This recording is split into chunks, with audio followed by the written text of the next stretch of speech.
Bonsoir à tous, merci d'être au rendez-vous pour une nouvelle édition sur Monaco Info. Voici les titres de votre journal. Tania de Montaigne sur les planches du théâtre Princesse Grace, l'écrivaine y présentait hier Noir ou la vie méconnue de Claudette Colvin. Cette jeune adolescente avait refusé, tout comme Rosa Parks, de céder sa place à un blanc dans un bus. Qui était-elle? Pourquoi son histoire a été oubliée? Tania de Montaigne nous en dira plus. Coup de projecteur sur ce projet mené au nouveau musée national de Monaco pour mettre les artistes et l'art en lumière. Puis nous accueillerons le philosophe Camille Riquier qui participait hier aux ateliers des rencontres philosophiques de Monaco sur ce thème. Que croire? Qui croire? Nous essaierons ensemble de comprendre les subtilités de la croyance. Du sport toujours avec du football. Bonsoir Frédéric Elion. L'AS Monaco reçoit Clermont dimanche au Stade Louis II. Bonsoir Émilie, ce sera le premier match à domicile pour le nouvel entraîneur belge de l'AS Monaco, Philippe Clément. Après un match nul à Nantes, 0-0, les Monégasques veulent faire le boulot face à Clermont, 15e au classement et 2e plus mauvaise défense du championnat à l'extérieur. Une victoire et Monaco pourrait intégrer le top 5. C'est une équipe qui essaie aussi de marquer des buts dans le contre-attaque. Pour ça, nous devons être prêts pour ça, mais d'abord être prêts pour essayer de faire plus que nous avons fait à Nantes pour créer plus des occasions. Ça doit être la priorité pour ce match pour nous. Sorti sur blessure à Nantes, Benoît Badiachil devrait manquer plus d'un mois de compétition. Wissam Ben Yedder, Axel Dissassi et Youssouf Fofana étaient eux présents à l'entraînement ce matin. Monaco-Clermont, c'est donc ce dimanche à 15h au Stade Louis II et pourquoi pas après le match profiter d'un concert de l'OPMC, Frédéric. Bartók, Prokofiev, Dvorak, l'Orchestre Philharmonique de Monte-Carlo propose dimanche à 18h à l'Auditorium Régnier 3 un grand concert, l'Europe de l'Est musicale en ébullition.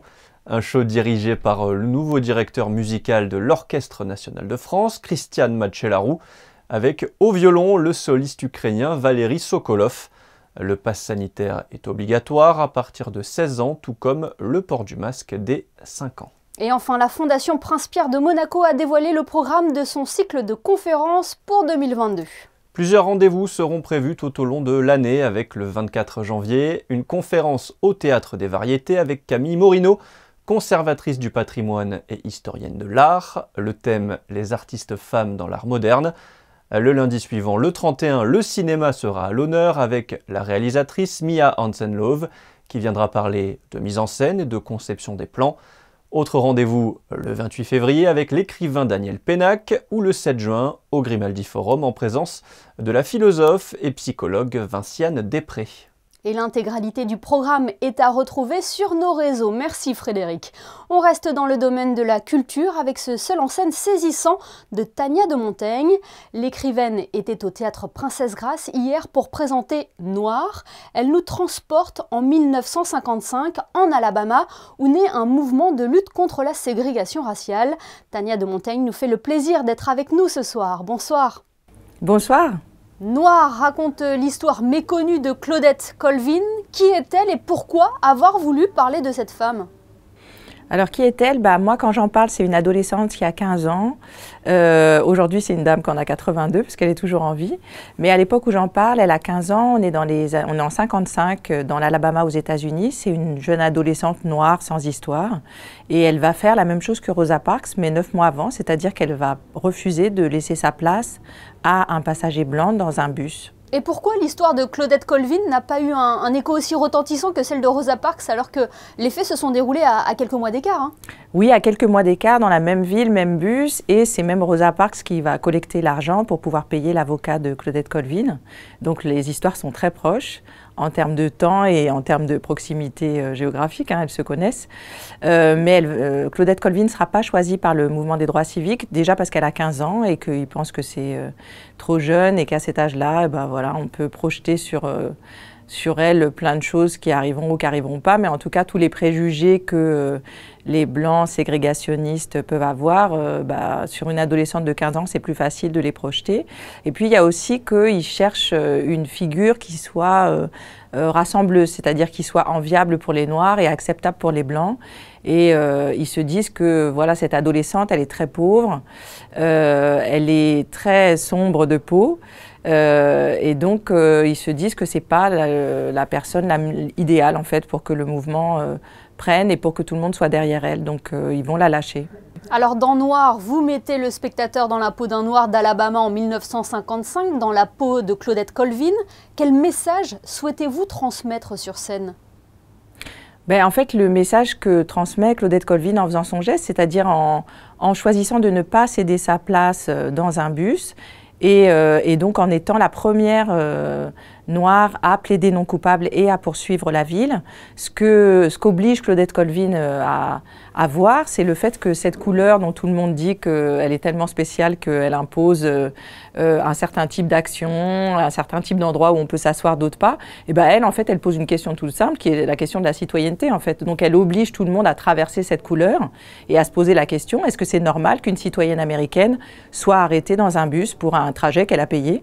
Et elle oblige donc les États-Unis à se prononcer là-dessus.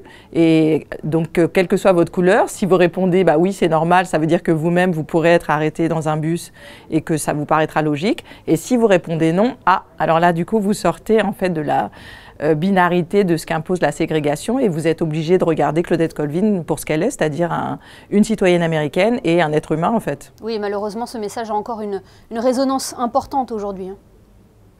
Dans l'actualité, puis en règle générale, parce que la question du racisme, elle travaille tout le monde, tout le temps.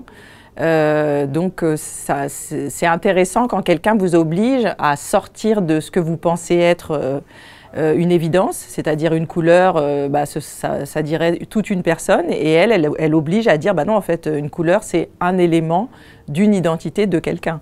Mais ça n'exclut pas tous les autres éléments, quoi. Alors il faut savoir que Noir est une adaptation de votre livre paru en 2015 aux éditions Grasset. C'était important pour vous qu'il ait une seconde vie sur les planches. Au départ, vous ne l'aviez pas écrit pour qu'il soit adapté sur scène.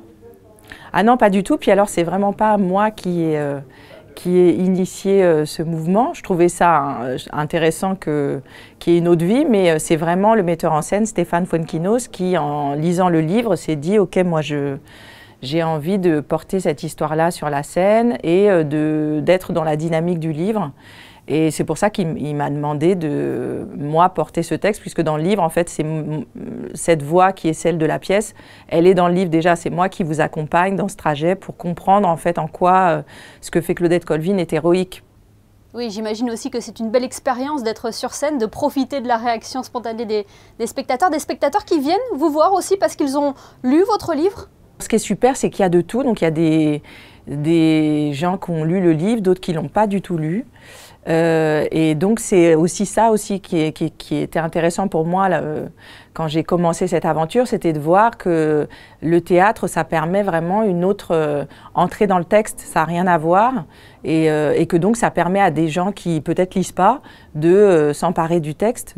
Eh bien, merci Tania de Montaigne d'avoir accepté notre invitation pour évoquer Noir, l'adaptation de votre ouvrage sur scène. Merci infiniment. Merci, bonne journée. Intéressons-nous à présent à ce projet instauré par le gouvernement princier, la direction des affaires culturelles et le nouveau musée national de Monaco. Un projet de résidence pour mettre les artistes et l'art en lumière. Plus de détails dans ce reportage de Christine Datomel. Mettre à disposition des artistes de passage en principauté des résidences pour les héberger et pour laisser libre cours à leur inspiration pour la création. Telle est la volonté première de ce projet. L'intérêt, c'est qu'il fait vivre, bien évidemment, la volonté du prince régnier qui, depuis 1996, avait créé ce quartier pour les artistes, avec à la fois donc 10 ateliers d'artistes et une salle d'exposition. Il y a la possibilité d'une immersion totale pour donc créer un projet qui sera à l'image de la principauté, c'est-à-dire à la fois dans le respect de l'environnement, mais aussi dans le respect du patrimoine. Artiste et architecte de renom, le projet de Guillaume Aubry répond parfaitement à ce souhait. Actuellement abrité dans l'une de ses résidences mises à la disposition des artistes de passage à Monaco, Guillaume Aubry, inspiré par ses recherches et ses créations autour du soleil, a imaginé un projet de café éco-responsable pour la Villa Paloma.